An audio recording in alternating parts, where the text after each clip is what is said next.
Hello besties, welcome back to another episode of your Manifesting Bestie podcast, season 5, where we are diving into all things mindset and manifestation, sprinkled in with a little juice of that divine feminine energy to honor the collective rising of the divine feminine. I'm your host Flora, and I wanted to talk about something that we have not touched on this podcast in quite some time, probably in over a year. And this is actually what I used to do the majority of my content online. When I first started on TikTok with my career, I talked a lot about manifesting love and manifesting relationships and dating and how to get a guy to totally fall in love with you by honoring yourself, elevating your self-worth, your self-concept. And I actually stopped doing a lot of that content because I realized that I was consistently attracting people who kind of made that their whole personality, and that's not what I wanted. So I was attracting people who were so obsessed with the idea of landing a partner, landing a husband or a wife or someone to come love them, right? That became like their obsession. And I realized that it put all the other important things in their life on the back burner. And I just found that to be unhealthy. And that's just not the point of life. You're not supposed to dedicate your whole life to try to get somebody to love you. You should be falling in love with yourself and making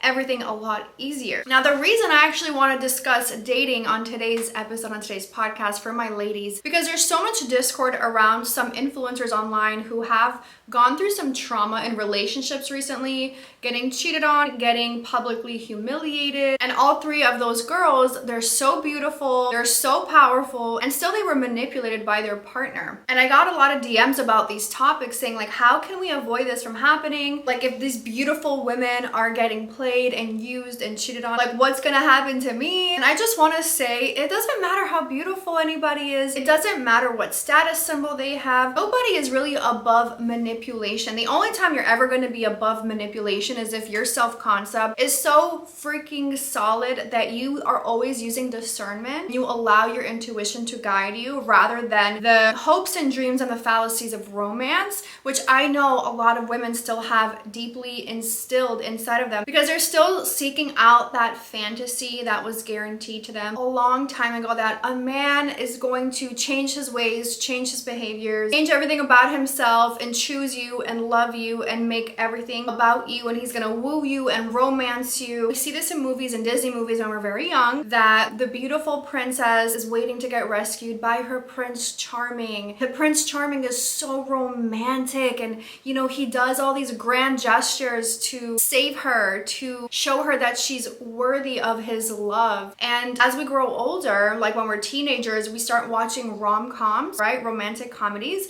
And in these rom-coms, it's the same kind of concept of there's a guy who's a jock or he's a player, but then he meets this fun, beautiful, quirky, shy girl, and he changes his behavior, he changes his ways for her because, you know, she's the special one. She is the exception to the rule. And then after the rom-com thing, once we're older, the movies and the shows that we're still seeing on TV still kind of resemble this idea that there's going to be this one guy who changes his ways, even though he dogged out everybody before you. He just changes his ways to love you and cherish you, and he's gonna climb on the mountaintops, scream your name out loud, and he's gonna write out your name in the sky with an airplane. He's gonna do all these amazing grand gestures to show the world you are the one, you are the chosen one, you are so special. And we have this concept in our mind as women that romance is the proof that the person loves us, and then we don't use discernment. We forget about discernment in dating. Discernment is so crucial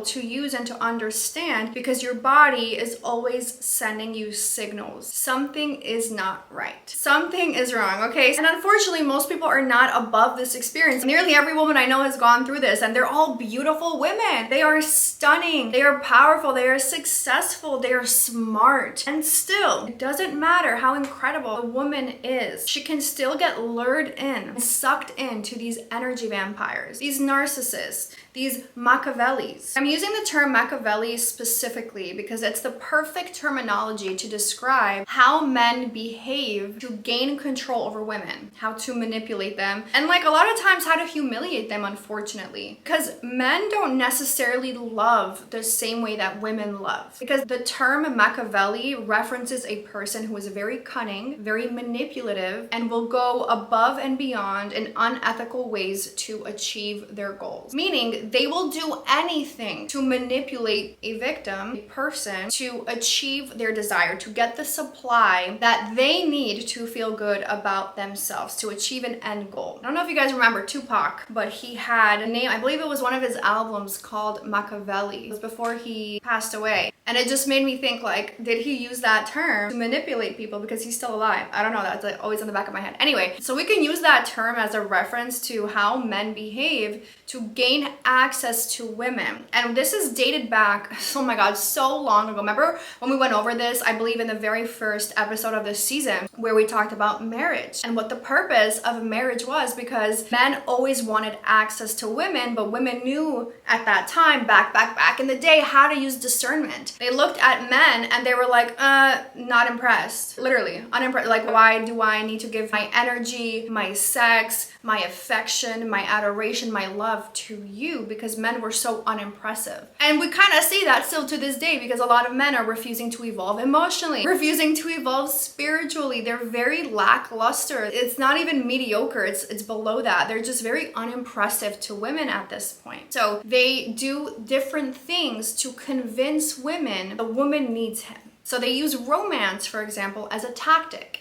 They will romance and woo a woman for the woman to believe, oh, I have found the one. I can give it all up to him, right? He's worthy of it because look how romantic he is. Look, he sent me flowers. Look, he took me on a beautiful date. He screamed it from the rooftop that he loves me so much, so he must be the one. So these Machiavelli men, they go through these grand gestures. And this phase in the beginning is what people refer to as love bombing. Love bombing is the grand gestures that a person will do to gain your affection, to essentially get their emotional hooks into you, where they know if they can sustain that love bombing period for an extended time, you are under their spell. You are under their control. This has happened to me. This happened to me when I was in my younger 20s. I kind of told you guys briefly about that relationship, about how the person was very narcissistic, and like I had all the signs there, but I too believed in romance. I too believed in this idea of the fairy tale love because that's all I saw in movies. This person dug his hooks into me when I was young. I was in my early 20s. He just did all these beautiful grand gestures to make me feel so special and to make me feel so valued and so loved. I had no idea that he was borderline a sociopath. I really didn't know. I was so young. But you know what? I remember this constant feeling of having butterflies in my stomach. Anytime his presence was near, I get butterflies in my stomach. And I was always told that butterflies in my stomach is chemistry, it's excitement, it's passion. No. It's not. It's not. The butterflies in your stomach is your nervous system telling you, red flag, this person's not safe. Halt. Get away from them. Because when you get those butterflies in your stomach, it doesn't feel safe. And we confuse it for passion because we're so used to chaos. And I want us to start getting better at discernment. And I'm talking to a lot of my younger ladies because when we're younger, it's so much easier to be manipulated because we still have this perception of someone's gonna come rescue me, someone's gonna love me, someone's gonna value me and adore me and give me my, this beautiful life, and I'm gonna be his one and only. And unfortunately, when we're younger, it's a lot easier to fall into that trap of someone who is manipulative. And that's what we're seeing with these big influencers, these beautiful women, these powerful women, these confident women. They are having men scope them out, get them under their grip, under their spell, and then they get publicly humiliated. And I want us to start using discernment and listening to our bodies and what our body is signaling when we are around a person, because the body knows and notices and picks up on cues energetically before your mind is even aware of what's going on. So these men are using things in grand gestures and romance to kind of make you forget about your own intuition. That's like the best way I can explain this. They understand women are emotional beings, and they understand women. They produce oxytocin during sex. So for example, if you have sex with somebody early on, even if you're not in love with them, even if you still are kind of questioning that person's intention, when the woman has sex, she produces oxytocin in the brain. That is the love hormone, okay? That is where you bond with that person. This is why women do tend to fall in love during sex. Men don't. Doesn't matter how great the sex is or how wild or the chemistry is, that's not how men fall in love. But they know that's how women fall in love. So they will go through all the grand gestures. They will go above and beyond to shower you with affection and love bombing to get you to a point where you are ready to sleep with them, because they understand once your brain produces that level of oxytocin and you bond with him during sex, he has you hooked. And we know all of this is true because that really is how women connect. So sleeping with a person early on is not ideal. It doesn't matter what age you are. It doesn't matter how amazing the guy is. It doesn't matter if you're like, oh my God, I feel like I've known him my whole life. No. No one should be rushing you into that. No one should be pressuring you into that or making you feel lesser than if you're not ready for that, because they know that's how to hook you. And they know once they have you under their spell, it's a wrap. It's a wrap, because women become so forgiving. They put on their rose-colored glasses and they just see the good in the guy. And they're like, no, I can change him. I know there's some red flags, but I think he's gonna change for me. I think I'm the one that he will be a good man for. I know I feel the red flags. I feel the uncertainty. I do question his character and I do question his intentions, but let me sleep with him. I think I can change him. This is what we have to stop doing. If a guy is telling you he loves you within the first couple of weeks of meeting you, he is lying, because no one can fall in love that quickly if they don't even know you, and no one knows you within the first few weeks of meeting you. This is just another form of love bombing that they use as manipulation, because they know when a woman hears the L word, the word love, and women are so hungry and always craving the feeling of being loved, they use it against you,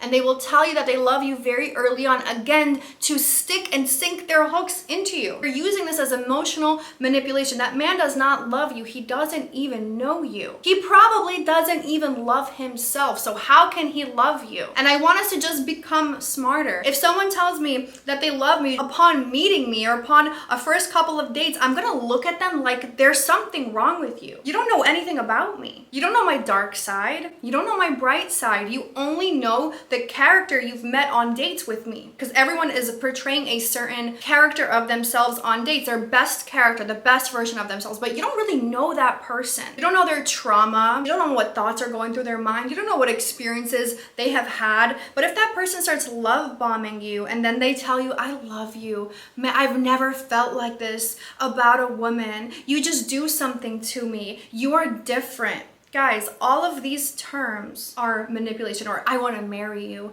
I know you're going to be my wife. I'm going to make you my wife. That's a threat. That's a fucking threat. Or he says he wants to have a kid with you. I take that as a threat. Red flag. Don't threaten me. You're not putting no babies inside of me. Sorry. Never. I don't even know you. I don't care if we went on a couple of dates and you brought me flowers. Okay, guys, like, let's really use the discernment. You don't want to be the woman going through the humiliation ritual that these men are putting girls through. Really sit there and ask yourself, if this person barely knows me, how dare he say that he loves me? Does this person actually have good intentions? Because yes, I may be very lovable and I may be very beautiful and I may be very smart and I may be very kind and I may have this amazing energy, but he doesn't even know me. How can he say that he loves me? So we can't be so hungry and desperate to be loved that we just believe anything that people say, and then we tune out our own intuition. We diminish the intuition, the divine inside of us that's saying, hey, alert, butterflies in your stomach. That's not passion, that's a level of uncertainty and unsafety.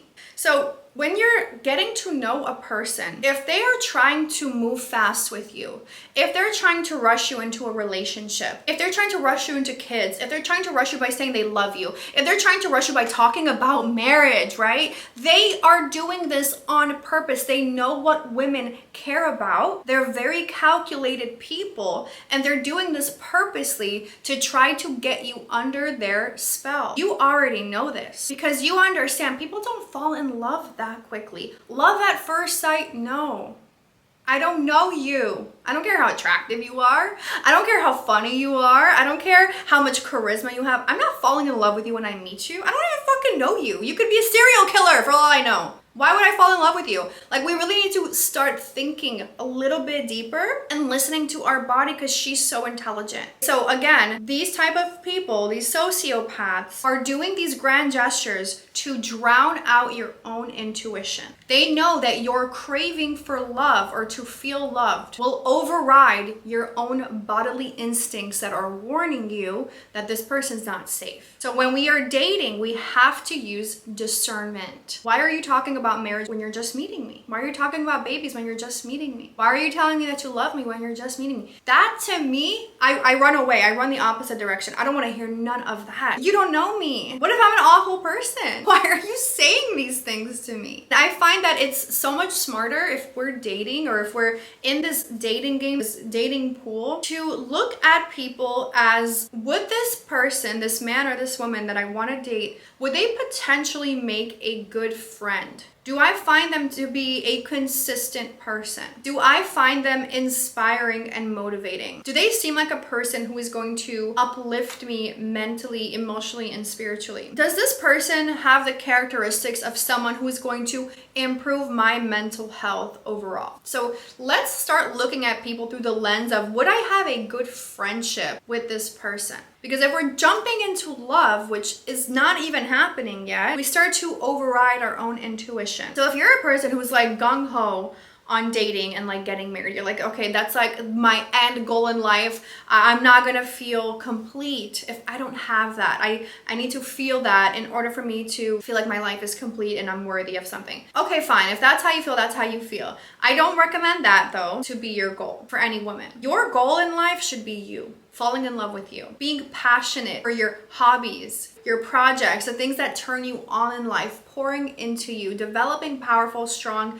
communities and friendships. That should be really like your life purpose. And that was originally the life purpose of women before this concept of romance was introduced. So they really pulled a wool over our eyes, and they use this as a tactic to convince us that we have to have a man. We have to have a husband. If not, I'm incomplete. I am unworthy. I'm a sad, old, lonely cat lady. That's what they did, because back in the day, women were not giving access to men. Women were so selective of, who do I want to have a child with that I can pass off really good, solid genes to? So they would pick and choose men so carefully. And a lot of women didn't want to choose men at all. Not everyone was trying to have babies. No. That mindset is very new, where women are looked at as just like these reproductive incubators for men. Their sole purpose is to please a man and serve a man and cater to a man and support a man with all of his dreams and completely forget about themselves. This type of thinking is new, and it's a fallacy. It's smoke and mirrors. Because when I talk to women who have gone through marriage, they say it's their biggest regret. Not every woman though. There are some really good men out there, but most of them will say,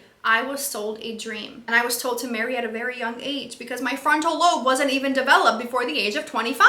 I couldn't make the proper decisions and use discernment at that time. I was told that my purpose is to get married and have kids and have kids and have kids. I just want you to know that if that doesn't resonate with you, you're not broken. There's nothing wrong with you. You're not worthless. You're not crazy if you want to travel the world instead. You're not crazy if you want to build on your passions. There's nothing wrong with you. You just don't believe the smoke and mirrors anymore, and that's okay. A lot of people are waking up. when we are dating, okay? Because dating can be fun, dating can be exciting, dating can be passionate. I really want us to use discernment because our body is constantly telling us when someone is safe for our nervous system or if someone is chaotic, but it feels familiar. So we interpret chaos as passion. We interpret toxicity as love, as, oh, they're playing hard to get because they really want me. No, their inconsistency should give you the fucking ick. Their poor communication should make you dry. It should be such a fucking turnoff. Their inability to express themselves, to be open and to be vulnerable should be ugly to you. It's not a turn on. Just because we're used to chaos doesn't mean that those things are good.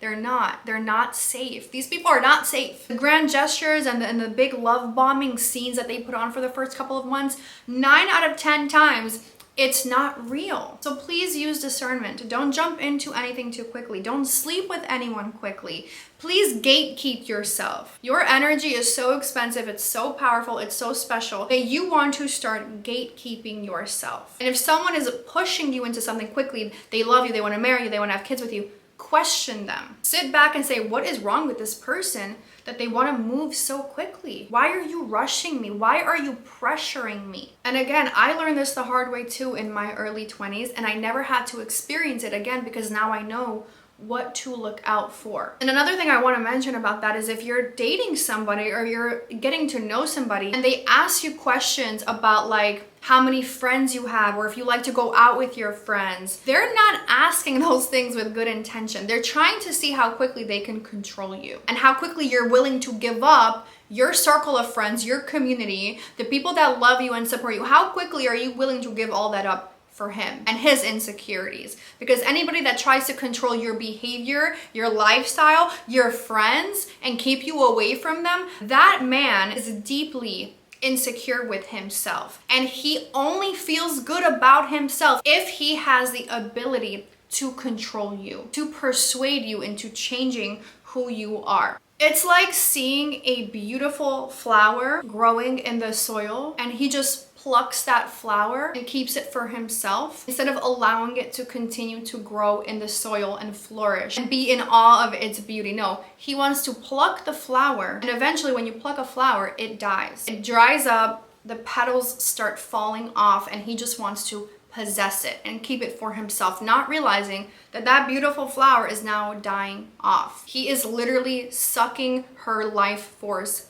out of her. This can be looked at as narcissistic abuse. A lot of people get caught into this because they're not using discernment in dating. They're not listening to the red flags because their nervous system is signaling chaos as familiarity and it's signaling toxicity as passion, and it's not. None of that is love. It is all unsafety. And we cannot keep confusing these feelings. We cannot keep confusing what our body is signaling. Your body always knows. And it's sending you signals, but when it's diluted through romance, when it's diluted through fallacies, when it's diluted from the thought of, oh, but if he gives me a ring or if he sends me flowers or if he does these things for me, then I'm the special one. If we're being diluted by these beliefs, we don't listen to our bodies and our instincts. We don't listen to the intuition that's coming up and speaking to us saying, red flag, red flag, red flag. That person's not okay. That person's not right for you. There's something off with that person. I need you to listen. And sometimes we keep manifesting the same relationships over and over and over in different partners because we are not willing to transform our viewpoint of love. We're not willing to transform a viewpoint of ourselves. And if we keep showing up like, well, I'm just a hopeless romantic, I just want to be loved, we're going to continuously attract people who use us, who are going to suck the life out of us because we are willing to just give it up to them so easily. Like, ew, you don't deserve me. You don't deserve to have access to me. This is not about like being cocky or being better than anyone.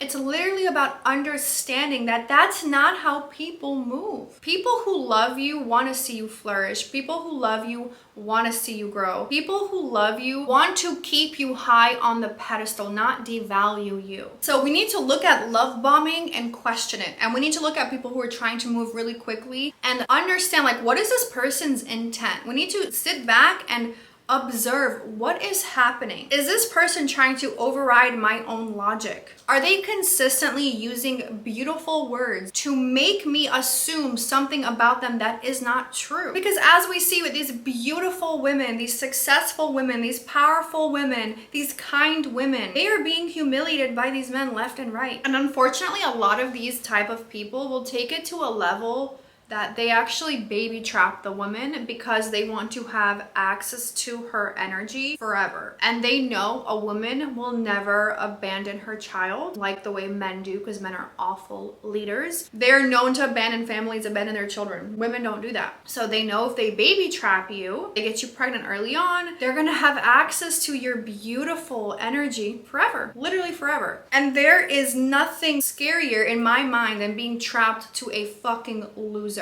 And they're doing this consciously. This is not an accident. So I'm just raising awareness because I want you guys to be safe when you're dating and do your best to avoid these type of people who are so manipulative and so cunning and will literally go above and beyond through all different lengths to drag you down to their level, because a man will always bring you to his level, whether he is above you or below you. This is why I always recommend, like, don't lower your standards to meet a guy where he's at for the sake of love, because he will drag you down if he is below you, whether that is emotionally or spiritually or financially. If that person is below you, what men do is they either pull you up to their level or they drag you down to their level. So I'm not even going to tell you to choose wisely, because it's not your fault that they're like this. But what I am going to say is to please use deeper levels of discernment and don't give people access so quickly, because they can only keep on their mask for so long. So you don't have to sleep with someone quickly. You don't have to be rushed into a relationship quickly.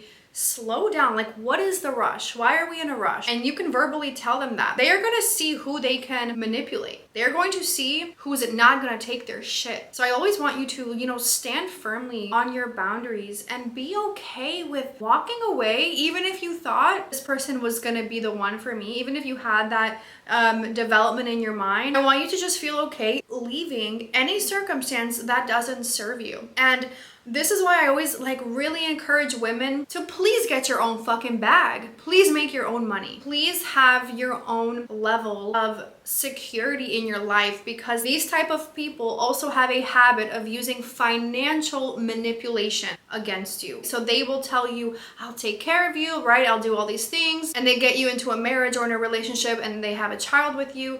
And then they begin to financially control you, which is a form of abuse. It's called financial abuse. So I encourage women who are dating to not give up your financial independence, because it took women so long to get to this point, to have full autonomy over themselves and over what they do with their own lives, and to have the ability to buy homes and open up bank accounts and own credit cards and have jobs and own businesses, right? It took women so long to get to this point.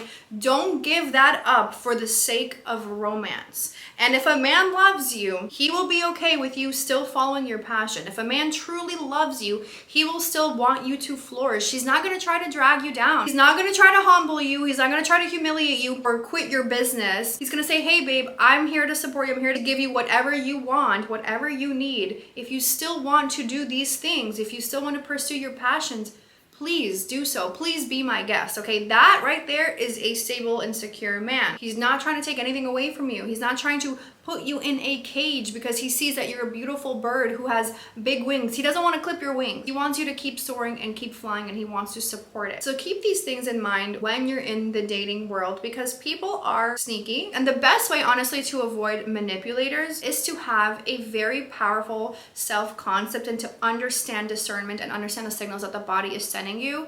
Because if you do have a very powerful self-concept, it's very, very difficult to manipulate you, because you're going to look at the love bombing and you're not going to be turned on. You're not going to be turned on. You're going to look at it and question, what is this person's intention? Why are you going so hard when you barely know me? Because some men will watch you and they will piece the puzzles together of what you want, and they will position themselves as the perfect man so that they can hook you. So being vigilant is so important in dating. Unfortunately, women are the only species on the planet that are forced to mate and date their greatest predator, which is men.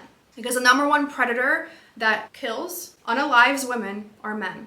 And the number one predator that assaults women is men.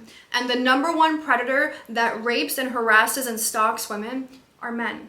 Men are the number one predators of women all around the planet, and we have to date them and mate with them to keep humanity alive. There's no other species on the planet where the female has to date her greatest predator. It's only in humans, where women are literally the victims and the prey of the greatest predators alive. We're not dating great white sharks, and we're not dating grizzly bears, and we're not dating lions and cheetahs and tigers and polar bears and hippopotamus, okay? Those are all very vicious animals. We're not dating any of them. They're not even our greatest predators. That's why women say, I'd rather choose the bear. Men are the number one predators of women, and they will do anything to gain access to beautiful women. Because a lot of times they can't stand it. So they want to own you. They want to possess you. And they use romance. They literally take the rose-colored glasses and put them on your eyes so you cannot see the truth, so that you are blinded. And they understand how to speak,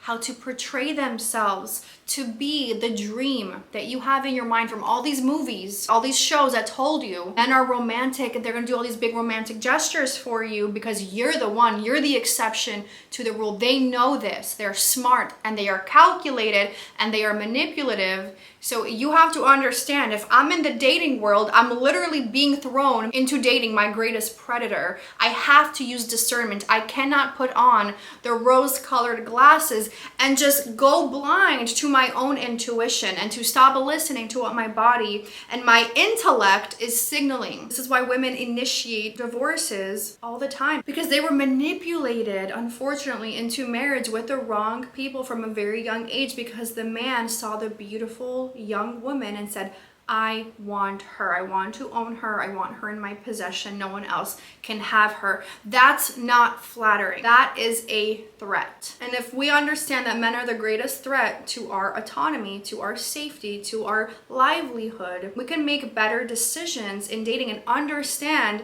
marriage was never the prize. The man was never the prize. Being chosen was not the prize. It's a fallacy. You're the prize. You're the prize. You do the picking. You do the choosing. You don't fall for the schemes. And I understand that it's hard.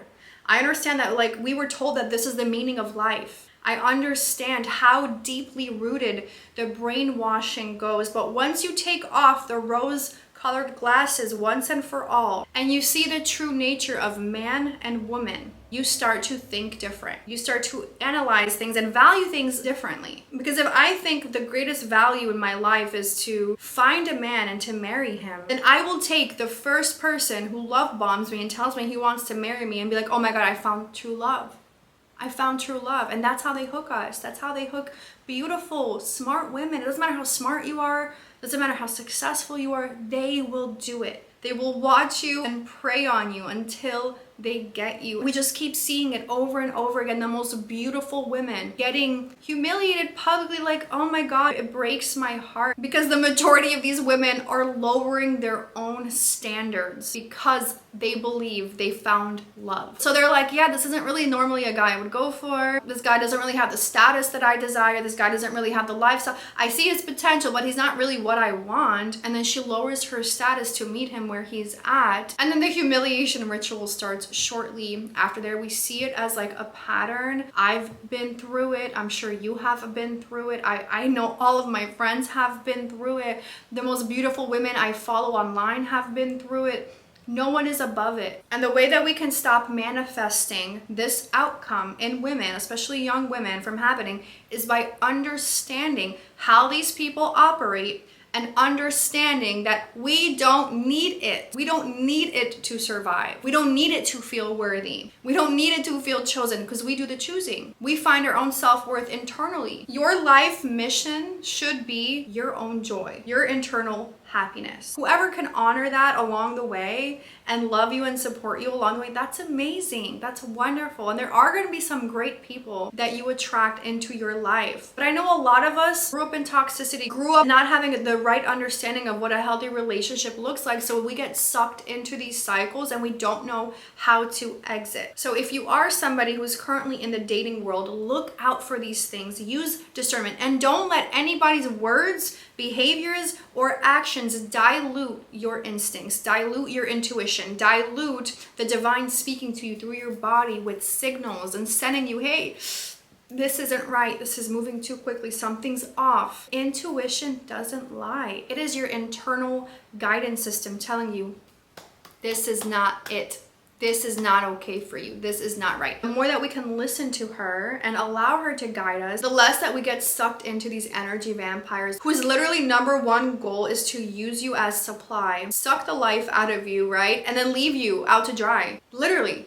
They have no intention of picking up the pieces once you are left high and dry. They move on to another supply. Someone that they also find beautiful. Somebody that they also want to clip their wings from and suck them dry of their own life force. And they just keep repeating the pattern. But you're too self-aware to allow that to ever happen to you. You understand now what is a normal pace for people to move at in relationships and what is not considered normal. And it's okay to be single. It's okay to not date. It's okay to not be married. It's okay to not have kids. Don't let the world fool you by making you feel lesser than, because that's not the route that you're on. It's okay to choose yourself. It's okay to date yourself. It's okay to live out your passion. I used to think that there was something wrong with me because I'm not that interested in dating. I don't have heart eyes walking around looking at men. Like, I just don't feel that anymore. And if you're somebody like me where you're not that gung-ho about dating or getting married, please know there's nothing wrong with you. Please know that that's normal. It's okay. You're not defective. You're not gonna die alone. You are completely whole as you are. And when you do find a good person, the things that you do want to look for in them is, does this person improve my mental health? Does this person help me get to the next level in my life? Does this person support and share my vision? Is this person kind of belittling me or trying to drag me down, right? Those are key indicators of if this person is good for me to mate with, reproduce with, marry. Does he have the qualities of an amazing father, an amazing husband that you would desire to have in your life? Remember, it's not his words that matter. It's behavioral patterns. It's energy. Energy doesn't lie. You really want to analyze people and say, is this person going to benefit and add to my life? Are they going to help me elevate in my own mission in life? Do they just want a wife to have around to give them affection and attention when they feel like having it? So a lot of guys will say I want a wife, I want kids, but they kind of say I want kids the same way kids say I want a puppy. They know the woman's gonna take care of the kids, they know the woman's gonna nurture the kids, and they know the woman's gonna raise the kids, and they don't have to do shit. So really analyze these people, because you're making really, really big life decisions when you're dating. And if something inside of you is saying, hey, I'm not really sure this person is it, don't look for the potential in them. Don't look for, well, how can I change them? No. In this moment, does this individual benefit and add to my life? Or am I constantly looking at them as how can I fix them to fit the mold that I have in my mind of who I want to date and who I want to marry? Your energy is so expensive and so exclusive that it should only be reserved for the right individuals. Thank you guys so much for tuning in to this week's episode of your Manifesting Bestie podcast. And we will be back again next Wednesday with a brand new episode.